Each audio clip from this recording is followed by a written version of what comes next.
Give me just a moment.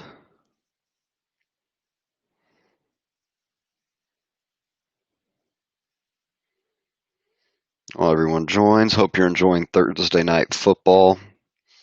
Kind of a bore. That's why I thought, on rare occasions, maybe once a month, I'll try to do this instead of Saturday nights, do a Thursday night edition.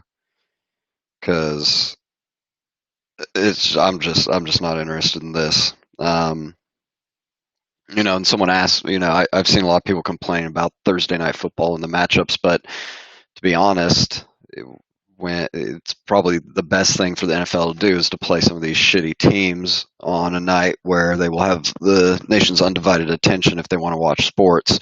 We're going to watch anyway, so they're going to continue to put the Jets versus the Broncos on. Two teams that haven't won a game yet, and that's not going to change anytime soon. And we're just going to eat it up. Doesn't matter. So I actually like the NFL for doing that, even though I don't really want to watch it. I get what they're doing. They're not going to put the Jets on Sunday Night Football. We'll save the good teams for that. And then someone else that I trust also mentioned to me, I think it's sweeps for the networks right now. So these early games, this first month, that's why they're loading it up with what we'd probably say are some of the bottom barrel teams, is just because they don't want to really compete with the networks. This was obviously before COVID, but when they thought they were going to have their sweeps and their sitcoms and all that fun stuff, that's what they were thinking there. So let me see. I gotta send it one more place. I think this is it.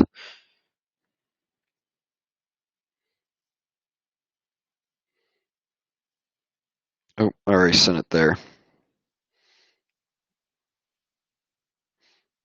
All right.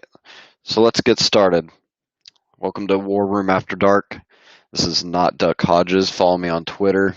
We're coming live Thursday night. Broncos are up 27-19. When I started this, I thought the Jets got sacked, so I don't really know what happened, but I got it up here just kind of watching, but really not interested. Feel free to in the chat ask any questions, and we'll get to those. But really, what we'll be doing is just going through some of my favorite or least favorite games, or I think some good leverage spots for Sunday, the main slate. Just going through some of the game scripts, how I think they'll play out, and how you can capitalize. Whether it's mostly DFS, but you can also use it for fantasy or for gambling if you so please. And I think this is a good week because I think we actually have to put on our thinking caps a little bit more. The first 3 weeks, I think there's been an obvious game to stack. We've had Cowboys at Falcons, Cowboys at Seahawks, and I forget who was the first week. But there's always one game that was always chalky. But if you played it and played the right combination, you were definitely cashing in cash games, and then you were making some good money in GPPs most likely. So this week I don't see the obvious one, so we'll see if it's good or bad. I usually like these, but I might be a little upset after this week because the first 3 weeks have been decently kind to me. And then you'll also notice, I think there's about 1, 2, 3, 4, 5, 6, 7, 8 of I guess 8 of the 15 games now that have a game total over 50, which is pretty crazy. But the overs have just been killing Vegas so far this year. So they finally adjusted. And I saw an interesting stat that that there's, I think, the way the refs are officiating, it has to be, I think, with the obvious and blatant. I forget the standard, but basically to call the foul, it has to be obvious. And so they're trying to eliminate some of the ticky-tack fouls, and it's decreased offensive holding by like 60%.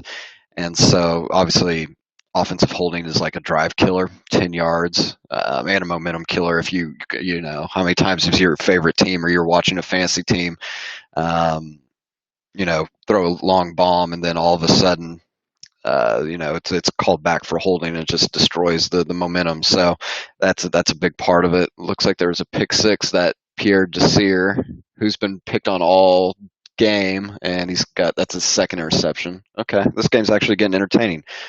Competing against a good one here. But anyway, that's kind of why you're seeing all these games get up there. And so it kind of keeps an interesting spot because his offense is really booming.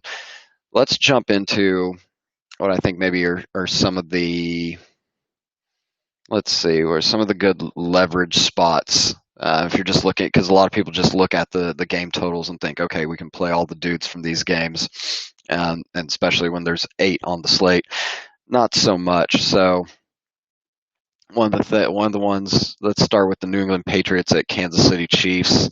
I think this one's going to be underutilized by a lot of people, especially for the Chiefs side, which I don't know why. Well, I think the main reason would probably be a lot of people still consider the New England Patriots to be an elite defense, and they're still a really good defense, and we got incomplete pass, Jets down 2. They're still a really good defense, but I think they're missing 6 starters from last year. And like last year, they were all time, like one of the best ever. Like you wouldn't play anyone against them. And right now they're top 10-ish, and so you can still attack them. I don't shy away from pretty good defenses, only really, really, really good or elite defenses. So I think a lot of people will think the Chiefs are kind of in a tough spot here, but really the only place I would be concerned is Travis Kelce, because Belichick is notorious for game planning around the best players and shutting down tight ends. Specifically, you saw him do it last week. I think it was Waller who they played, the Raiders. But other than that, I think Mahomes, Hilaire, Hill, I think they're all in play. And I actually, with this over-under, the game total, I would probably bet the under, to be honest, because the Patriots to me, the Patriots to me on offense, it's just going to be the Cam Newton show, and the Chiefs' defense is actually much better than advertised, and I think they have good coaching, so I think they can actually game plan around this a little bit, and so I actually think that the Patriots fall a little flat here. Maybe Cam can keep them moving and whatnot, but I'm not going to bet on who in that running game is going to play, or bet on Edelman or Harry to actually produce. So to me, I think Chiefs win big, but from a DFS or fantasy perspective, I'm fine with that, simply because the Chiefs aren't a team that are going to let off the gas. They're going to keep it going unless they get up 35 or something like that, and then at that point your players have already scored their points. So to me, I think this is all one-sided, the Chiefs. So I'd definitely consider loading up that side, and I would steer clear. And actually, I think a sneaky play would actually be the Chiefs D. So maybe a Clyde Edwards-Helaire with the Chiefs D could be something to consider. Another one I think I'm kind of going to take a stand on. I think it's the totals at 53 right now is the Bills at the Raiders. And to me, I mean, the Raiders, I'll just start there. They're just decimated by injuries right now. They're missing their 2 starting wide receivers. So, Hunter Renfrow, I think over the middle, dink and dunk. I think he'll get some use, but a lot of people are going to go to Darren Waller, and I'm going to probably avoid that because the Bills, if you just look at their stats, are so against tight ends this year, but last year they're really good, and they missed their 2 stud linebackers, which I talked about last week, Milano and Trey Edmonds. It's one of the Edmonds brothers. They were both out the week they got gashed, so it kind of skews the numbers. So to me, this is still a top-notch defense against tight ends.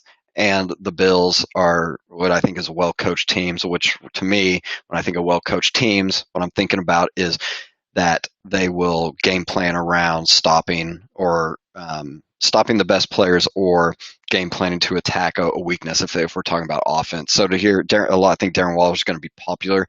That's going to be something I would probably avoid. And actually, the Raiders have been playing pretty well on defense themselves, except on the ground, and so it depends. We got some injury news to monitor, but if Zach Moss is still in, and if Smokey Brown is in, then I think there's too many mouths to feed. Now, if one of them gets ruled out, then maybe we consider it. But I think this is kind of I do think the Bills will score, but it is bitter. Thanks for noticing, Mr. Hochschild. But I do think that the Bills will score, but it will just be a spread the love type game.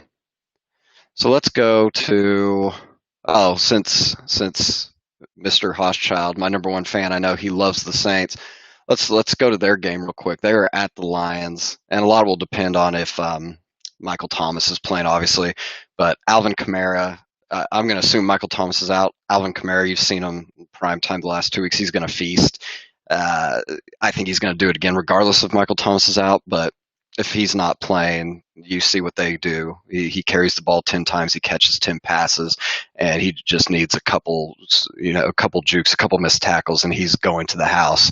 So I think that'll be probably the chalkiest or most common play there. I also think Jared Cook's going to be out, so Adam Troutman, I think he's stone minimum on DraftKings.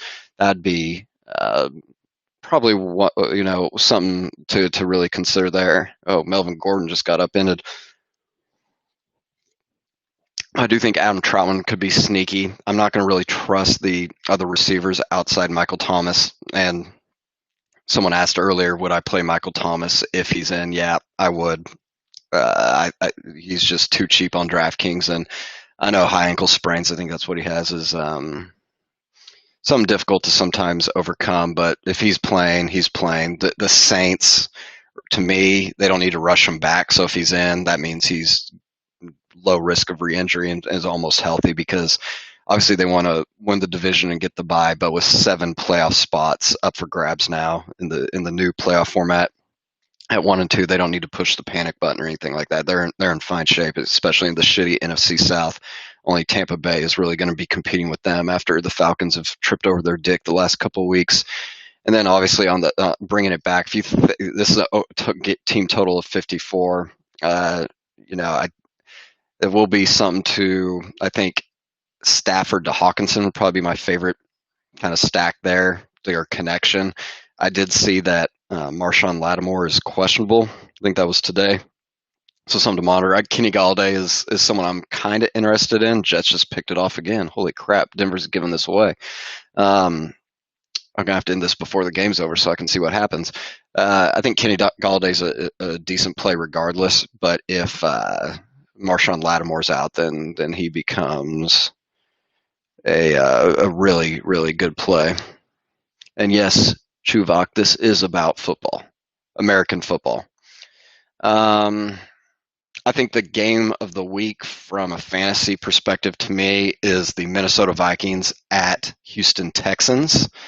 Both of them, I believe, are 0-3. I know the Texans are. I believe the Vikings, if they're not 0-3, they're 1-2. But I think you probably know by now the Texans just had a bad string of bad luck when it comes to scheduling. They played the Chiefs, and they played the Ravens, and then they played the Steelers, which is a top-notch defense. So they finally get to a breath of fresh air, can relax a little bit. Minnesota's one of the worst defenses, so anybody that's off Watson or Fuller, even though I heard he hurt himself today, I think they can really score there. I'm even interested in David Johnson, and I think Brandon Cook is one of the best cheap options on the slate. And then, I need to look at Bradley Roby, the cornerback for the Texans. I want to look at where, if he goes inside the slot, only covers in the slot, because I think a lot of people will probably go to like Adam Thielen. But if Roby's on him, he's the only viable defender in the secondary for the Texans. So I'm going to kind of look at what he's going to be doing. If he's not going to be on Thielen, or if I don't think he's going to shadow Thielen, then Thielen's in play. But if Roby, is on him, then I do think Justin Jefferson makes a pretty good pivot. But this team totals at 53.5. I think this is probably the highest scoring game. Minnesota might come out flat a little bit, but Um, Houston, to me, will probably score 4 or more touchdowns. That's what I'm going with. Let's see here. Let's go to Arizona, favored on the road against Carolina. I think this is going to be another popular game. Uh, Totals at 52. I think a lot of people have made some money so far betting or playing the stack of Hopkins and Kyler Murray, and I think that's certainly viable here. But I think this is probably the get right spot for Kenyon Drake. So would certainly be seeing that he's struggled so far the first 3 weeks, but here Carolina just I'm trying to think they faced Josh Jacobs, they let Ronald Jones and Leonard Fournette run all over him, and then last week gave up tons of yardage through the air and on the ground to Austin Eckler. Kenyon Drake is kind of in the mold if he's getting those passes. So to me, I think Kenyon Drake's probably the best play, and I don't know if everyone will be on it. So something to consider there instead of going to a perfectly fine play of Murray and Hopkins, which I think Hopkins is questionable now, so that would be interesting. Um, but then bringing it back, DJ Moore is probably one of the best plays of the week. Patrick Peterson is not a shadow corner anymore or a shutdown corner. He's 5,600 ish on DraftKings, which is extremely affordable. So regardless of what I do with the Cardinals, he'll probably be a staple in all my cash and some of the GPP lineups.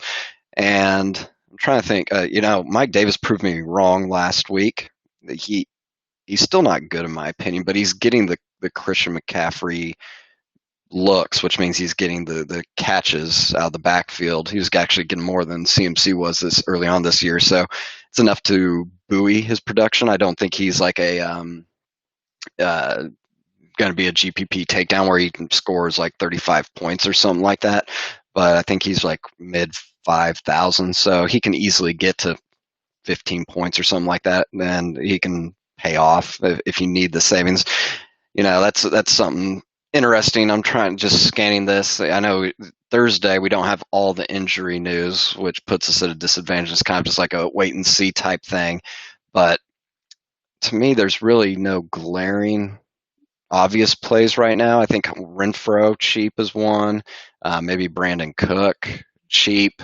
But besides, I don't think there's any sub 5K running backs to really play right now. I can't think off the top of my head.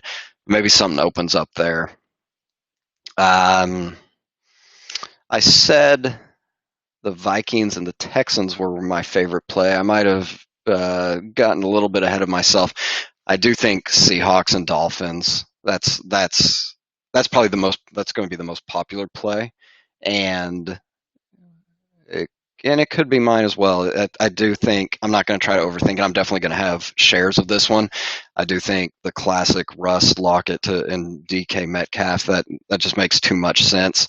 I think we're just talking about sub 5K running backs. I don't think Carlos Hyde is sub 5K. I think DraftKings priced him up pretty decently, but I still think people will play him. There's this tendency, like this shiny new toy type thing. You get a starter who's pretty good that gets injured. You're just going to play his backup who's cheaper because you think he'll just replace it. Carlos Hyde only carries the ball. He doesn't really catch much, and I don't think they'll just turn over all the carries to him anyway. And Chris Carson didn't necessarily get them all anyway. So right now, as it stands, I think Hyde's kind of a stay away. We'll see if there's more news that develops, but I think they would play some Travis Homer on third downs, which eats up all the pass catching, and then DJ Dallas might actually spell Hyde. So Hyde might be a trap. He could fall in the end zone and just make up for it, but we'll see. And then for Miami, I do like this back and forth. It's risky, but I am going to play Fitzmagic, I believe, and I think the best route to go will be on the outside with the receivers, with Parker or Preston Williams. Gesicki makes me a little nervous just from the standpoint that with the Seahawks getting Jamal Adams in the secondary, they've been really stout against the tight end position. So to me, Gesicki, I don't think I'll be able to get there, but I do like the chances of this getting to 50 or more points and Miami doing their job. So we'll see there. And and I guess it depends on. I think Xavier Howard's playing, but their other cornerback from Miami, I think he's questionable, so that'll be interesting to monitor. Let's see if there's any other games we want to touch upon. I had one interesting question posed to me I wanted to cover, and I see from the difference between Thursday night and Saturday night. Saturday night, people are asking, should I start this over this or what? Here, people haven't really made the decision, so maybe we'll have to take more questions up front. But I think that's really kind of it for the game scripts for me. Those would be the games I'm really kind of looking to game stack. And for those who haven't tuned in the last couple of weeks, when I'm talking about game stacking, what I mean is when you DraftKings, when you have 9 roster positions to play and you try to make it perfect and you're trying to pick this piece from this and this guy running back's playing a soft defense, so here you got 9 different moving parts. It's really hard to just be perfect and nail them all. So the way I found success is through not just stacking, because everyone does that, but thinking of the game stack, so isolating it. If we have a Dallas versus Atlanta and knowing both sides are going to probably score 30 or more points, and trying to get 3 or 4 plays from there. And if I get that right, I have a core of 4 and then just 5, satellite pieces around it. And then I just kind of rotate them around with what I think are the good plays and just kind of see what happens. So that's kind of the idea around game stacking. I think it's vital in GPPs if you want to get to the top 1%, make the money like that. So if anyone has any start-sit questions, feel free to send them in. But someone did send me the question, what do I think Sam Darnold has been, for lack of a better term, screwed over by the New York Jets? I'd certainly say they haven't done him any favors, but I'll start there. I mean, I forget who the coach was before him. He's a defensive-minded coach. I forget his name. But they brought in Adam Gase under this false pretense that he's some sort of QB whisperer, and correct me if I'm wrong, but the only QB he had was Peyton Manning, and Peyton Manning doesn't need some coach guru to whisper to him. I think he had Jay Cutler in some of the Chicago years or something like that.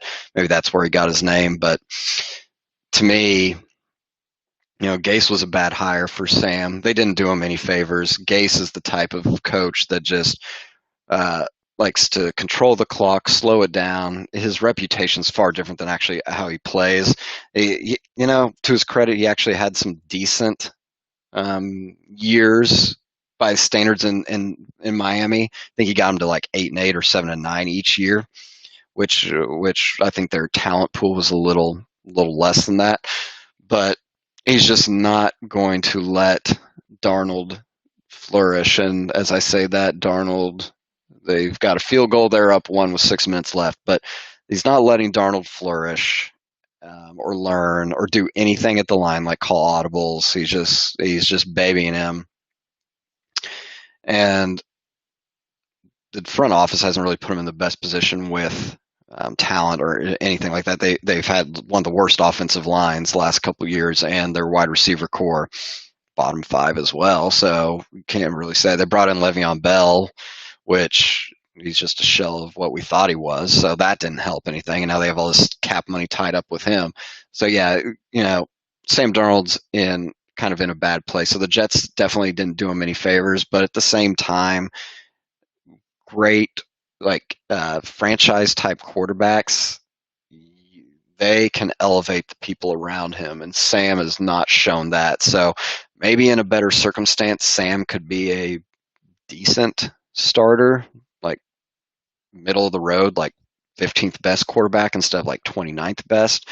But to me, after this is his 3rd year, and I'm actually hoping the Jets hold on because they should be tanking for Trevor. Yep, yeah, Darnold isn't it? Yeah, I agree, Jonathan. The Jets should be tanking for Trevor. I think Darnold's good enough to probably get him not a lot of wins this year, but enough to keep him out of that first draft spot where either they'll have to trade up or maybe they'll take Fields, or there's some kid from North Dakota State that people are pumped up about and thinks he could get some buzz for first round pick.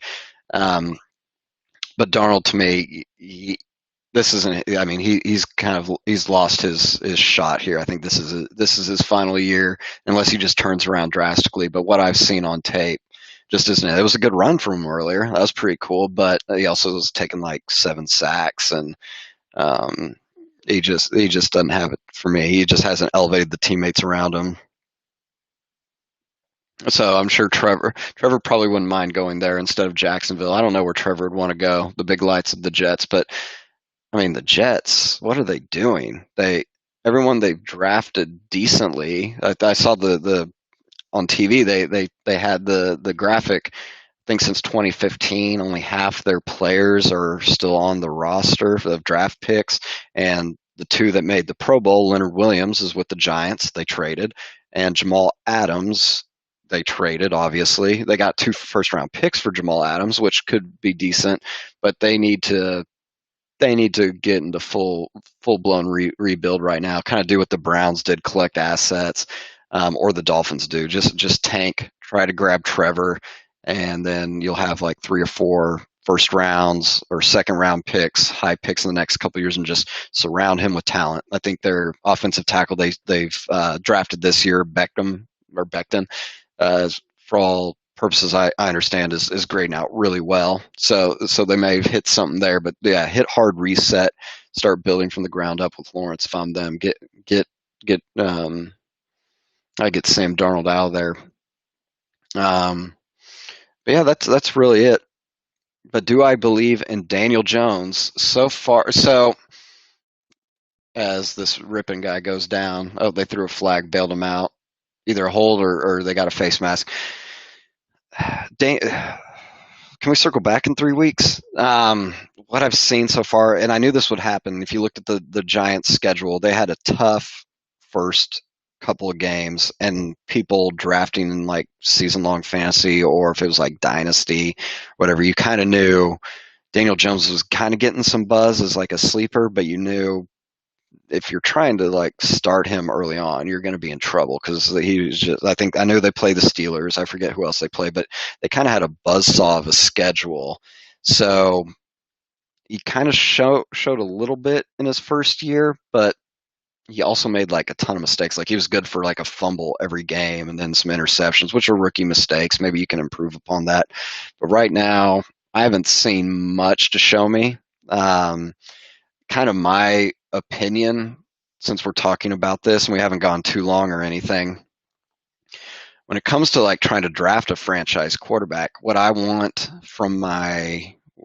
see in QB, I don't care about height or pedigree from like like a Heisman or stats or anything. What I want is wins at a high from a major conference and showing that you can elevate. Like I was just saying with Darnold, I want to see you elevate. Sam Darnold's a good example because at USC, I think they went like 8-5 every year, which isn't bad, but by USC standards is god awful. And so he didn't elevate them there. He had some decent stats. He did just enough to be good, and you could try to point fingers around everything else that was going on at USC. Long throw, overshot him. But yeah, Sam Darnold to me he didn't show it. Daniel Jones is in the same boat. He played at Duke. So to me, I don't want to draft in the first round. Would they take him second, third pick? I'm not taking Daniel Jones or Mitch Trubisky from North Carolina. So 2 North Carolina people, they didn't elevate their teams there. You see like the recent ones that have come out, Deshaun Watson, things like that. If you're comparing kind of that draft class, which I think, I don't know if Darnold was in that one. So Darnold was there with Rosen, with Baker, which the jury's out on Baker right now. Josh Allen was at a small school, but he elevated him a little bit. I would have been weary of him, to be honest. The only QB that I can really think of in the last couple of years, and someone feel free to correct me, that I would have missed on would be Patrick Mahomes, because under my standard, you have to elevate your team. Texas Tech, similar to Sam Darnold's USC, was like a 7-6, 8-5 team every year when Patrick Mahomes was there. He looked pretty good passing, but they didn't have anything else. So to me, I was always thinking Patrick Mahomes was not someone I would want in the first round. So that would have been a whiff. But to me, I want to see winning, elevating your team, and playing clutch in those big games to really do it. These guys that just have the measurables at quarterback, they just have the measurables or show out at the combine or their pro days or that East-West game, whatever they call it. That always scares me. I think that's where Daniel Jones got the hype. So long-winded answer. Right now, I would be really worried if I was a New York fan, either the Jets or the Giants. The Jets are at least a step ahead. They'll probably hit hard reset before the Giants, but the Giants probably aren't too far behind, especially if Saquon's injuries keep mounting up. But that's kind of my thought. But I do think the two top quarterbacks coming out this year, Fields and Lawrence, I think most of these teams that aren't very good should be trying their best to lose to get either of them. I think Lawrence is like a Luck or a Peyton Manning type. And Fields, I don't know enough about, but I think he's pretty decent. So he might be a nice consolation prize. But other than that, the people that are kind of getting some buzz, that North Dakota State guy, which I don't even know if they're playing this year. So he might fall down a little bit, but heard him getting some buzz. To me, that's not the type of guy you want to take a chance on drafting in the first round. Let's see, any other questions? I think that's it. So we got 3 minutes left in this Jets game, and it looks like the Broncos are driving. I tried to compete with Thursday Night Football. We'll see how that played out. But I will let everyone get back to it if you are interested in watching this game. But otherwise, like I said, check me out, goingfor2.com, on Twitter at notduckhodges. Try to do this every Saturday night, once every month or so. Maybe we'll do a Thursday night. We'll see if more people tune in. It seems like more chat on Saturday night, so happy to do that with COVID. I ain't going anywhere.